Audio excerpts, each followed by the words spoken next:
Good morning.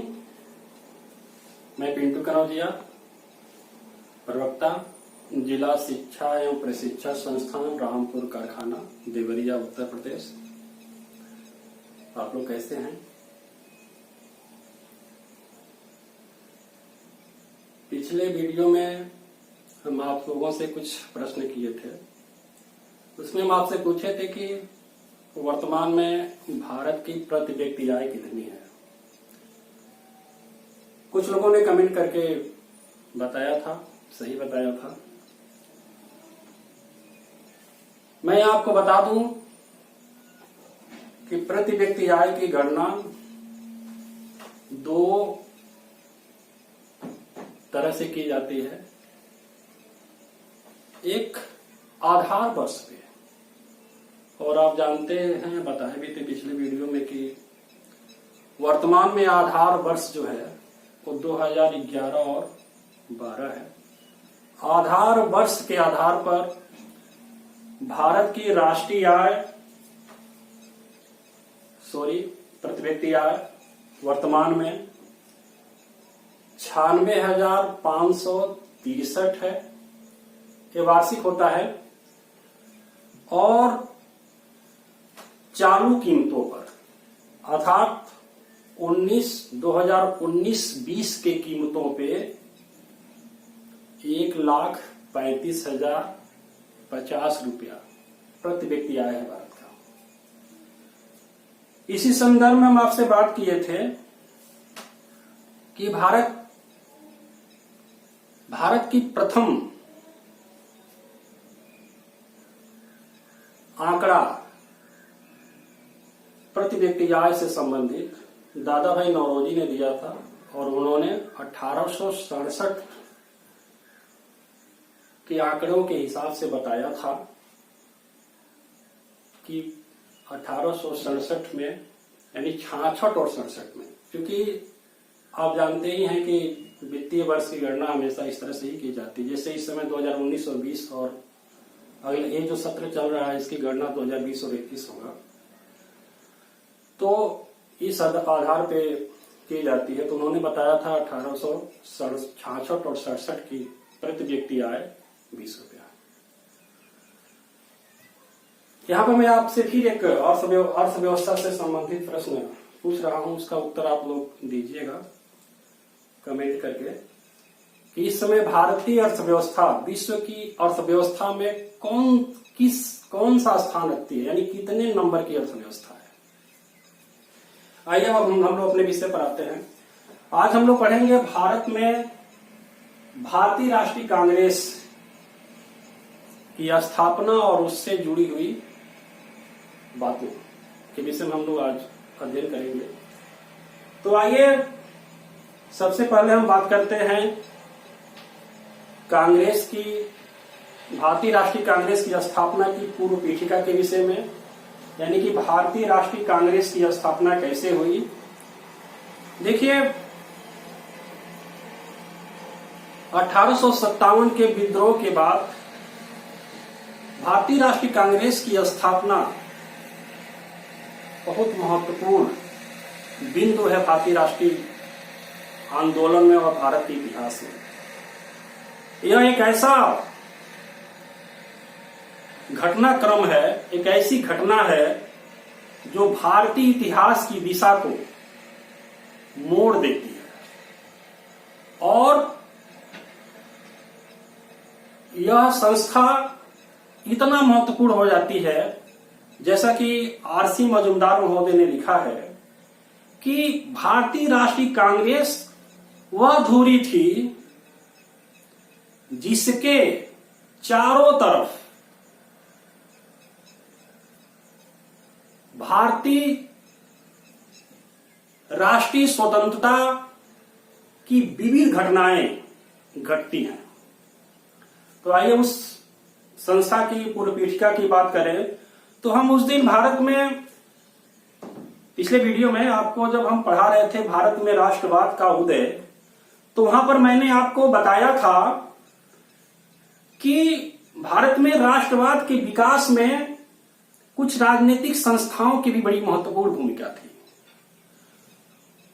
वो राजनीतिक संस्थाएं जो थी वो स्थानीय स्तर पे यानी क्षेत्रीय स्तर पे लोगों के अंदर जन जागरूकता का कार्य कर रही थी, उनकी समस्याओं को सरकार के सामने ला रही थी।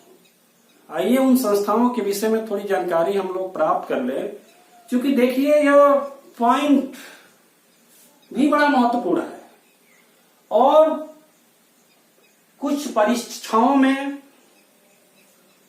एक स्वतंत्र टॉपिक हो जाता है, स्वतंत्र प्रश्न पूछ लिया जाता है इन संस्थाओं पे। तो आइए हम इन संस्थाओं पर एक नजर डालते हैं।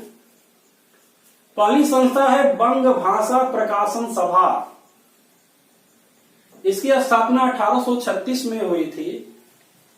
यह भारत की पहली राजनीतिक संस्था इसको कह सकते हैं और इस संस्था की स्थापना राजा राम मोहन राय के अनुयायियों के द्वारा हुई थी बंगाल में। दूसरी संस्था लैंड होल्डर सोसाइटी, जिसको जमींदार सभा भी कहा जाता है, इसकी स्थापना 1838 ईस्वी में द्वारिका नाथ टैगोर। इस संस्था का उद्देश्य बंगाल, बिहार तथा उड़ीसा के जमींदार वर्ग की समस्याओं का प्रतिनिधित्व करना था। तीसरी जो संस्था है बंगाल ब्रिटिश इंडिया सोसाइटी, इसकी स्थापना 1853 ईस्वी में हुई थी जॉर्ज थॉमसन के द्वारा। चौथी जो संस्था है वह है ब्रिटिश इंडिया एसोसिएशन। यह संस्था बहुत महत्वपूर्ण थी बंगाल में और इसकी स्थापना 1851 में हुई थी राधाकांत देव के नेतृत्व में। और इस संस्था की स्थापना इन दोनों संस्थाओं को मिला के हुई थी, लैंड होल्डर सोसाइटी और बंगाल ब्रिटिश इंडिया सोसाइटी। इन दोनों को मिला के ब्रिटिश इंडिया एसोसिएशन की स्थापना हुई थी।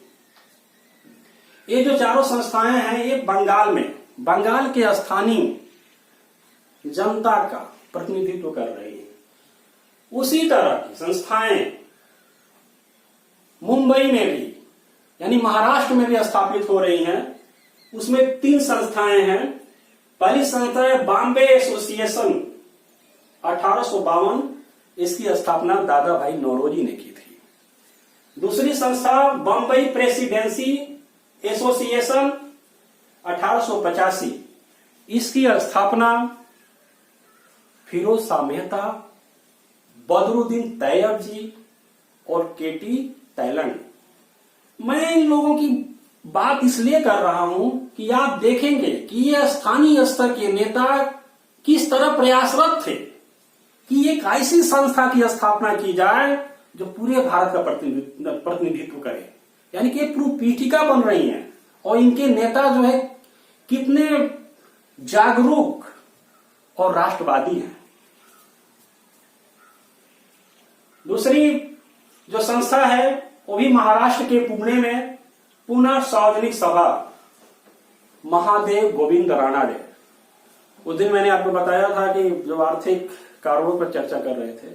देखिए आर्थिक कारणों की एक बात होने लगी तो मैं यहाँ पे एक चीज और बता दूं कि उस दिन के लेक्चर में मेरे ध्यान में एक पॉइंट नहीं आया जो मैं आज बता रहा हूं आप लोगों को, आप लोग ऐड कर लीजिएगा। एक अंग्रेज इतिहासकार ने जिसका नाम है जॉन सुलिवन, उसने एक स्टेटमेंट दिया था कि ब्रिटिश अर्थव्यवस्था स्पंज के रूप में काम करती है, जो गंगा के किनारे की अच्छी चीजों को सोख कर टेम्स नदी के किनारे निचोड़ देती है। और आप जानते हैं कि लंदन टेम्स नदी के किनारे पर बसा हुआ है। तो यह जो मैंने अभी स्टेटमेंट बोला है, इसको आप लोग जो है भारत में राष्ट्रवाद के विकास के का जो मैंने आर्थिक कारण बताया था उसमें इसको नोट कर लीजिएगा। तो हमको लगता है कि इस एक लाइन से ही भारत में आर्थिक कारण कितना महत्वपूर्ण रहा राष्ट्रवाद के विकास के कारण में, आप इसको समझ सकते हैं। ये धन के बहिर्गमन को ही परिभाषित कर रहा है। आइए और आगे बात करते हैं। तो गोविंद राणा डे की बात कर रहे थे, तो गोविंद राणा डे के विषय में हमने बताया था कि वो पुनः सार्वजनिक सभा में ही जो है 1872 ईस्वी में अपना वो पत्र पढ़े थे, जिसमें उन्होंने बताया था कि भारत के राजस्व का 1/3 भाग इंग्लैंड चला जाता है। आइए अगले पॉइंट की बात करते हैं। इंडियन एसोसिएशन की स्थापना बंगाल में हुई थी और इसके संस्थापक सुरेंद्र नाथ बनर्जी, आनंद मोहन बोस, और मैंने उस दिन बताया भी था आपको कि कितनी महत्वपूर्ण भूमिका निभा रहे थे। लिटन के कार्यकाल में जो कार्य हो रहे थे, जो बहुत ही प्रतिक्रियावादी थे, जैसे कि वर्नाक्यूलर फ्रेश एक्ट 1878 का विरोध किया इन्होंने। लिटन के द्वारा सिविल सेवा की परीक्षा में बैठने की मैक्सिमम एज को 21 से 19 यानी 21 से 19 वर्ष करने का भी विरोध किया गया था, क्योंकि उसके पीछे लॉर्ड लिटन का यही उद्देश्य था कि सिविल सेवा में भारतीयों के प्रवेश को रोका जा सके। उसका विरोध किया था, आर्म्स एक्ट का विरोध किया था। ये सब चीजें हैं। मद्रास नेटिव एसोसिएशन, इसकी स्थापना मद्रास वर्तमान चेन्नई में हो रही है 1852। देखिए थोड़ा सा ये लिखने में आप लोगों को हो सकता है कि 1900 महसूस हो रहा हो, लेकिन ये 1852 लिखा है। 1852 में हुआ था, जिसके संस्थापक गुजलो लक्ष्मी नरसू चेट्टी ने की थी। अगला जो संस्था थी मद्रास महाजन सभा, ये बहुत महत्वपूर्ण संस्था थी। 1884 में इसकी स्थापना हुई थी, क्योंकि इससे जुड़े लोग भारतीय राष्ट्रीय कांग्रेस में बहुत महत्वपूर्ण भूमिका निभा रहे। पी आनंद चार्लू और एच सुब्रह्मण्यम अय्यर इसके संस्थापक थे। कहने का मतलब यह है कि भारत में कांग्रेस की जो स्थापना हो रही है वो कोई आकस्मिक घटना नहीं है। यह उन घटनाओं का ही क्रमिक विकास है जो क्षेत्रीय स्तर पे तमाम राजनीतिक संस्था जो है कर रहे थे। आइए हम अब बात करते हैं कांग्रेस की स्थापना की। तो कांग्रेस की स्थापना के विषय में हम लोग जानते हैं कि कांग्रेस की स्थापना 28 दिसंबर 1885 ईस्वी में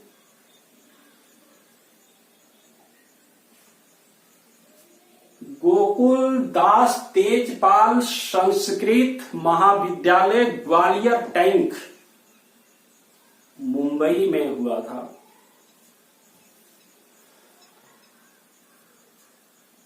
समय 12 बजे दोपहर में उस सम्मेलन का आयोजन किया गया था। उस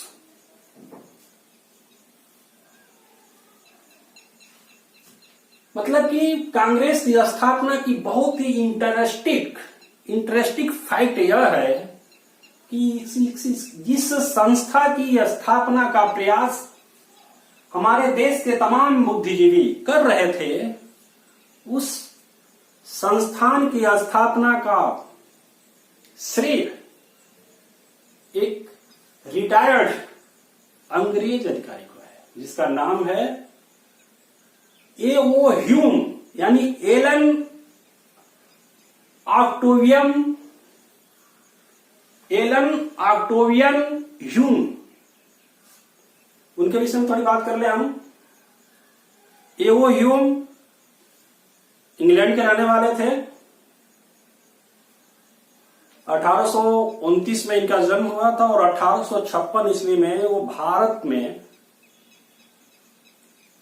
इटावा जनपद के कलेक्टर के रूप में नियुक्त हुए थे और बाद में भारत में ही वो रिटायर्ड हुए और भारतीयों की समस्या उनकी दरिद्रता, गरीबी से बड़े दुखी होते थे और इनका प्रयास था, और इन्होंने जब तक अधिकारी पद पर कार्य किया, एक सज्जन सिविल सेवक के रूप में किया था। और ये भारतीय राष्ट्रीय कांग्रेस के संस्थापक थे और महामंत्री पद पर नियुक्त रहे और 1906 तक उस पद पर बने रहे। इनकी जीवनी विलियम वेडरबर्न ने लिखा है, और विलियम वेडरबर्न जो है एक महत्वपूर्ण व्यक्ति है। और आप जब भारतीय राष्ट्रीय कांग्रेस के अधिवेशनों की चर्चा करेंगे तो आप पाएंगे कि 1889 और 1910, यानी कि 1889 में कलकत्ता में तथा 1910 में इलाहाबाद के अधिवेशन की अध्यक्षता की थी विलियम वेडरबर्न ने, जो ह्यूम का जीवनीकार है। अब इसके विषय में आगे भी चर्चा होगी। प्रथम अध्यक्ष व्योमेश चंद्र बनर्जी, जो बंगाल के रहने वाले थे, ने की थी, और उस सम्मेलन में 72 लोग उपस्थित थे, जिनमें महत्वपूर्ण व्यक्तियों का नाम मैंने यहां लिखा है। दादा भाई नौरोजी, फिरोज शाह मेहता, केटी तैलन, पी आनंद चार्लो, दीनसा वाचा, एच सुब्रह्मण्यम अय्यर और गोपाल गणेश आगरकर। इनका नाम आप लोग बार बार सुनेंगे। जब भारतीय राष्ट्रीय कांग्रेस के आंदोलनों को पढ़ेंगे तो इनका नाम बार बार आएगा। आइए अब हम बात करते हैं कि भारतीय राष्ट्रीय कांग्रेस की स्थापना का उद्देश्य क्या था। भाई, बिना उद्देश्य का कोई कार्य तो होता नहीं है। इतना बड़ा कार्य हो रहा है, मैंने इसके विषय भी कुछ उद्देश्य होंगे। आइए हम उद्देश्यों पर बात करते हैं। तो पहला उद्देश्य था राष्ट्रवादियों में परस्पर सहयोग, मतलब कि जो राष्ट्रवादी देश के लिए कुछ करना चाह रहे हैं उनके बीच में परस्पर सहयोग। दूसरी चीज, परस्पर वैमनस्य समाप्त कर। वैमनस्य कैसा? वैमनस्य ऐसा मतलब कि भाषा के नाम पर, लिंग के नाम पर, जात के नाम पर, क्षेत्र के नाम पर, समुदाय के नाम पे, गरीबी और अमीरी के नाम पे, ये जो वैमनस्य था भारत में, जो भारतीय राष्ट्रीय आंदोलनों के लिए या भारत में राष्ट्रीयता के विकास में बाधक तत्व थे, उनको दूर करने का प्रयास किया जाएगा। तीसरा जो है महत्वपूर्ण सामाजिक समस्याओं के समाधान, यानी कि भारत में जो कुरीतियां थी, सामाजिक समस्याएं थी, उनको समाप्त करने की बात हो रही है। और आप देखेंगे कि देख भी रहे थे कि तमाम आर्टिकल के माध्यम से, तमाम स्वयंसेवी संस्थाओं के प्रयास से, समाज सुधारकों के प्रयास से दूर करने का प्रयास किया जा रहा है। तो उसी की एक कड़ी थी ये। अगला है जनता की मांगों को, यानी कि स्थानीय स्तर पे या राष्ट्र स्तर पे जनता की जो समस्याएं थी, वो समस्याएं जो हैं प्रशासन से जुड़ी हो सकती थी, अर्थव्यवस्था से जुड़ी हो सकती थी। उन समस्याओं को सूचीबद्ध कर सरकार के समक्ष रखना। इन राष्ट्रवादियों का मानना था कि अगर ब्रिटिश गवर्नमेंट से हम अपनी समस्या बताएंगे तो उन समस्याओं का समाधान होगा, विश्वास था इनको। ये उद्देश्य है। अब जब सम्मेलन होता है तो उस सम्मेलन में कुछ प्रस्ताव पारित कराए जा रहे हैं। 9 प्रस्ताव पारित कराए गए थे, जिनमें से जो महत्वपूर्ण प्रस्ताव थे उनको मैंने यहां पर नोट किया है। एक प्रस्ताव था इनका कि भारतीय प्रशासन में जो कमियां हैं, विसंगतियां हैं, उनको दूर करने के लिए एक रॉयल कमीशन की स्थापना की है। दूसरा कि केंद्रीय और प्रांतीय काउंसिलों में सुधार किया जाए, उनका विस्तार किया जाए। विस्तार इसलिए किया जाए ताकि उसमें भारतीयों को भी प्रतिनिधित्व मिल सके। तीसरा, इंडियन सिविल सर्विस में सुधार, मतलब कि प्रशासन में भारतीयों की भागीदारी बढ़े, और ये तभी बढ़ेगा जब आईसीएस की परीक्षा में भारतीय भी उत्तीर्ण होंगे, और ये तभी उत्तीर्ण होंगे जब परीक्षा को इनके अनुकूल बनाया जाएगा। और इनके अनुकूल तभी बनेगा जब एज लिमिट को और बढ़ाया जाएगा, और साथ ही ये परीक्षा जो है इंग्लैंड के साथ साथ भारत में भी कराया जाएगा, क्योंकि उस समय आईसीएस की परीक्षा जो है इंग्लैंड में होती थी, और आप समझ सकते हैं कि कितना मुश्किल काम होता होगा वहां जाके परीक्षा देना। इस तरह के सुधार की बात हो रही है। चौथा है सैन्य के खर्च में सुधार, सेना के खर्च में सुधार, यानी कि ब्रिटिश गवर्नमेंट सेना पर बहुत खर्च कर रही थी, और उस सेना का उपयोग केवल भारत के लिए नहीं, भारत से बाहर भी उन सेना को भेज के उनसे लाभ ले रही थी। तो इस चीज का भी विरोध, मतलब एक प्रस्ताव पारित कराया गया कि सेना का जो खर्च है उसमें कटौती किया जाए, क्योंकि भारत के राजस्व का एक बहुत बड़ा हिस्सा सेना पर खर्च हो रहा है। आइए यहाँ पे एक और पॉइंट पर हम चर्चा करें, बड़ा महत्वपूर्ण पॉइंट है, कांग्रेस की स्थापना से जुड़े विवाद। कांग्रेस की स्थापना से जुड़े विवाद।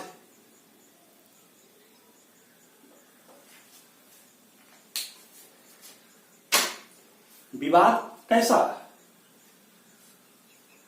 विवाद ये कि कांग्रेस की स्थापना क्यों की गई, किसने की, क्यों हुआ, कहीं इसके पीछे कोई षड्यंत्र तो नहीं था। तो इस पॉइंट के माध्यम से हम इस पर इसका एनालिसिस करते हैं। विवाद तब खड़ा होता है जब 1916 ईस्वी में लाला लाजपत राय अपने पत्र यंग इंडिया के माध्यम से विलियम बेडन बर्न, जो ए.ओ. ह्यूम का जीवनीकार था, उसने उस जीवनी में लिखा था कि कांग्रेस की स्थापना ए.ओ. ह्यूम ने तत्कालीन गवर्नर जनरल लॉर्ड डफरिन के कहने पर किया था। इसलिए कहा क्योंकि उस समय की परिस्थितियां ऐसी हो गई थी कि ऐसा लग रहा था कि ज्वालामुखी फट जाएगी, अर्थात जनता के अंदर ब्रिटिश गवर्नमेंट के प्रति असंतोष था। असंतोष बढ़ता जा रहा था। यह असंतोष कहीं हिंसात्मक रूप न धारण कर ले, हिंसात्मक रूप न धारण कर ले, नहीं तो फिर 1857 के विद्रोह की पुनरावृत्ति हो जाएगी। इसलिए लॉर्ड डफरिन ये चाह रहा था कि भारत में एक ऐसी संस्था की स्थापना किया जाए जो सेफ्टी वाल के रूप में काम करे। ये सेफ्टी वाल आप अच्छी तरह समझ रहे हैं, सेफ्टी वाल क्या होता है। सेफ्टी वाल कुकर में लगा रहता है। कुकर में जब गैस या उसका भाप निकल नहीं पाता है तो कहीं कुकर फट न जाए, फटेगा तो नुकसान बहुत होगा। उस नुकसान को रोकने के लिए उसमें किनारे पर एक सेफ्टी वाल लगा रहता है, और वह जब भाप उसमें बढ़ जाता है उससे पिघल के वो उसमें वाष्प निकल जाती है और वह कुकर जो है फटने से बच जाता है। तो लॉर्ड डफरिन जो है सेफ्टी वाल के रूप में कांग्रेस का इस्तेमाल कर रहा था। वह यह सोच रहा था कि ऐसी संस्था बने जो बहुत सुरक्षात्मक तरीके से, सहयोगात्मक तरीके से, शांतिपूर्ण तरीके से भारतीयों की समस्याओं को हमारे पास लाए और हम उनको दूर करें, ताकि जो है भारतीयों के अंदर जो है असंतोष समाप्त हो। यानी सेफ्टी वाल की परिकल्पना आई और उसे जो है लाला लाजपत राय ने अपने पत्र के माध्यम से बताना चाहा। और मैं आपको बता दूं कि बाद में कांग्रेस विरोधी जो संगठन स्थापित हुए, उन्होंने इस सेफ्टी वाल की परिकल्पना को खूब उछाला। आधुनिक इतिहासकारों ने इस पर बड़ा शोध किया है और उन्होंने इस निष्कर्ष पर हमें पहुंचाया है कि कांग्रेस की स्थापना सेफ्टी वाल के रूप में नहीं हुई थी। इस संदर्भ में कि अगर कांग्रेस की स्थापना अगर हम मान लें कि सेफ्टी वाल के रूप में हुई तो इसको हमें षड्यंत्र मानना पड़ेगा। और इस षड्यंत्र का शिकार ये हमारे महान राष्ट्रवादी बन जाएंगे, जिस पर हम विश्वास नहीं कर सकते, क्योंकि ये उस समय के बहुत बौद्धिक व्यक्ति का प्रतिनिधित्व कर रहे थे। ये बहुत अलर्ट थे, भारत ही नहीं इंटरनेशनल लेवल की चीजों से जुड़े हुए थे। हम ये मान नहीं सकते कि इतनी आसानी से इनका प्रयोग जो है डफरिन कर सकता था। और मैंने आपको बताया कि और तमाम शोध पत्र इस पर प्रकाशित हो चुके हैं जो एओ ह्यूम के कैरेक्टर को बताते हैं। एओ ह्यूम निश्चित रूप से एक सज्जन व्यक्ति था। वह एक ऐसी संस्था की स्थापना चाहता था जो भारत की अव्यवस्था को, दुर्दशा को, समस्याओं को दूर कर सके। दूसरा जो पॉइंट उभर के आया विवाद का, वह यह है त्वरित चालक का सिद्धांत। कुछ इतिहासकारों ने लिखा कि लॉर्ड डफरिन ने एओ ह्यूम का इस्तेमाल नहीं किया। ये भारतीय बुद्धिजीवी जो भारत में एक राष्ट्रीय संस्था की स्थापना करना चाह रहे थे, वो डफरिन का यानी कि वो एओ ह्यूम का इस्तेमाल कर रहे थे इस संदर्भ में, क्योंकि उनको आवश्यकता थी एक ऐसे संगठन की जो भारत स्तर पे भारतीयों का प्रतिनिधित्व कर सके। और हो सकता था कि अगर ये संगठन किसी भारतीय ने स्थापित किया होता तो गवर्नमेंट बैन कर देती, नहीं करने देती। तो उन लोगों ने जो है ह्यूम का सहारा लेके एक राष्ट्रीय संस्था की स्थापना की। जबकि यह विचार भी बहुत तार्किक नहीं है, तमाम इतिहासकारों ने इस विचार को नहीं माना है। हम निष्कर्ष रूप में कह सकते हैं, निष्कर्षतः हम कह सकते हैं कि कांग्रेस की स्थापना न तो षड्यंत्र था और न ही कुछ बौद्धिक बुद्धिजीवियों की बौद्धिक विलास था।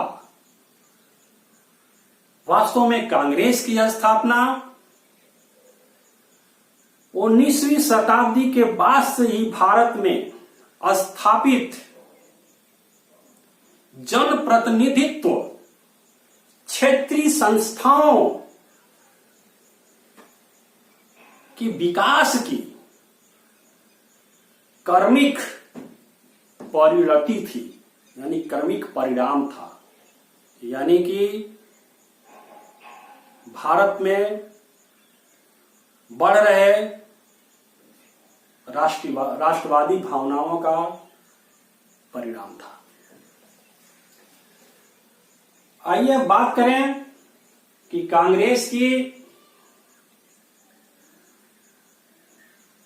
स्थापना के बाद से ही कांग्रेस के कैरेक्टर को लेके, चरित्र को लेके कुछ टिप्पणियां हुई हैं और ये टिप्पणी भी तमाम परीक्षाओं में दे देता है, पूछा जाता है कि ये किसका स्टेटमेंट है। तो आइए कुछ महत्वपूर्ण टिप्पणियों पर हम चर्चा करते हैं। पहली टिप्पणी हम करते हैं लॉर्ड डफरिन की, देखिए, हम लॉर्ड डफरिन की बात कर रहे हैं। लॉर्ड डफरिन का जो भारत में कार्यकाल है वो 1884 से 1888 है। उसके पहले 1880 से 1884 तक लॉर्ड रिपन, और लॉर्ड रिपन के विषय में हमने बताया था कि उनके समय का जो इल्बर्ट बिल था, स्थानीय स्वशासन था, बड़ा महत्वपूर्ण है और शिक्षा के क्षेत्र में भी काफी सुधार हुए थे। आप लोग जो है पढ़े होंगे उसको। लॉर्ड रिपन से पहले लॉर्ड लिटन था 1876 से 1880। उसके समय में भी तमाम कार्य हुए थे और आपको मैं उस दिन भारत में राष्ट्रवाद के विकास वाले वीडियो में चर्चा भी किया था और आज भी कुछ चर्चा हुई है। तो आइए हम लॉर्ड डफरिन की बात करें। लॉर्ड डफरिन का भी एक स्टेटमेंट बड़ा फेमस है कांग्रेस के विषय में। क्योंकि कांग्रेस की स्थापना जब हुई तो कांग्रेस की स्थापना में मात्र 72 मेंबर ही थे, लेकिन बहुत तेजी से जो है कांग्रेस के मेंबरों की संख्या बढ़ने लगी थी और राष्ट्रीय स्तर पर जो है कांग्रेस को सपोर्ट मिलने लगा था, जन भागीदारी उसमें बढ़ने लगी थी। तो कांग्रेस को अब डीमोटिवेट करने के लिए गवर्नर जनरलों का प्रयास जो है बढ़ गया। उसी क्रम में जो है लॉर्ड डफरिन ने अपना एक स्टेटमेंट दिया था कि कांग्रेस अल्पसंख्यक वर्ग का प्रतिनिधित्व करती है। इस स्टेटमेंट को नोट कर लीजिएगा। कांग्रेस अल्पसंख्यक वर्ग का प्रतिनिधित्व करती है। अगला जो महत्वपूर्ण स्टेटमेंट है वो लॉर्ड कर्जन का है। लॉर्ड कर्जन का जो शासनकाल था वो 1899 से 1905 ईस्वी। आप जानते हैं कि लॉर्ड कर्जन बहुत बड़ा प्रतिक्रियावादी था। बहुत बड़े बड़े कार्य हुए उसके शासनकाल में। आप जानते हैं कि विश्वविद्यालय आयोग का गठन हुआ था, अकाल से रिलेटेड गठन हुआ था, प्रशासन से भी, और आप सबसे महत्वपूर्ण घटना बंगाल विभाजन, जिसको हम लोग बाद में पढ़ेंगे कर्जन के समय का। तो कर्जन भी कांग्रेस के विषय में टिप्पणी किया है कि कांग्रेस लड़खड़ा कर गिर रही है। भारत में रहते मेरा लक्ष्य है या मैं चाहता हूं कि कांग्रेस के शांतिमय अवसान में उसकी मदद करूं। बाल गंगाधर तिलक कहते हैं, वर्ष में एक बार इकट्ठा होकर मेढक की तरह टर्राने से कुछ नहीं मिलेगा। वर्ष में एक बार इकट्ठा होके मेढक की तरह टर्राने से कुछ नहीं मिलेगा। लाला लाजपत राय कहते हैं कि भारतीय राष्ट्रीय कांग्रेस का अधिवेशन पढ़े लिखे बुद्धिजीवियों का राष्ट्रीय मेला है।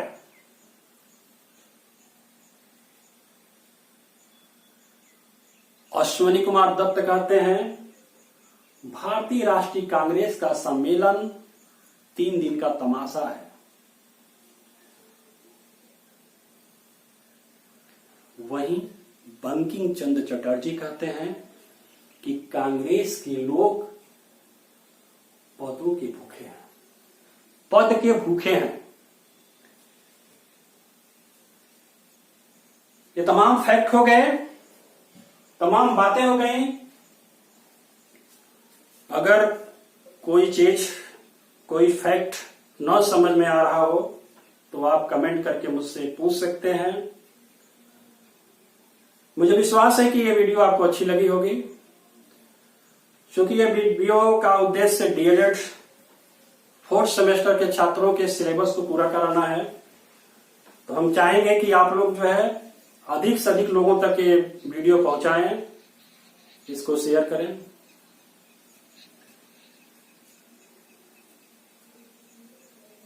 अंत में मैं आप लोगों से कुछ प्रश्न करना चाह रहा हूं। महत्वपूर्ण प्रश्न है, परीक्षा दृष्टिकोण से बड़े महत्वपूर्ण प्रश्न हैं। उन प्रश्नों का उत्तर मैं दूंगा और आप लोग भी इसी बहाने एक बार किताब खोलेंगे, आप लोग देखेंगे। पहला प्रश्न है हमारा कि भारतीय राष्ट्रीय कांग्रेस का प्रथम मुस्लिम अध्यक्ष कौन था। दूसरा प्रश्न है भारतीय राष्ट्रीय कांग्रेस का प्रथम अंग्रेज अध्यक्ष कौन था। अगला प्रश्न भारतीय राष्ट्रीय कांग्रेस का प्रथम महिला अध्यक्ष कौन थी। अगला प्रश्न भारतीय राष्ट्रीय कांग्रेस की प्रथम भारतीय मूल की महिला अध्यक्ष कौन थी। और एक प्रश्न और कि बाल गंगाधर तिलक भारतीय राष्ट्रीय कांग्रेस के किस अधिवेशन के अध्यक्ष थे। ये प्रश्न भी आप लोग देख लीजिएगा। और एक प्रश्न और मैं यहां पे आपसे पूछूंगा, बड़ा महत्वपूर्ण, कई बार परीक्षाओं में पूछा है कि जिस समय, यहां मैंने तमाम राष्ट्रवादियों का नाम लिखा है, इसमें सुरेंद्र नाथ बनर्जी का नाम मैंने नहीं लिखा है। तो सुरेंद्र नाथ बनर्जी उस सम्मेलन में, भारतीय राष्ट्रीय कांग्रेस के प्रथम सम्मेलन में सम्मिलित क्यों नहीं हुए। यहां पे एक फैक्ट और बता दूं आपको कि एलन ऑक्टेवियन ह्यूम को हरमन ऑफ शिमला भी कहते हैं, हरमन ऑफ शिमला भी कहते हैं। तो वो कुछ इस तरह के फैक्ट हैं। भारतीय राष्ट्रीय कांग्रेस का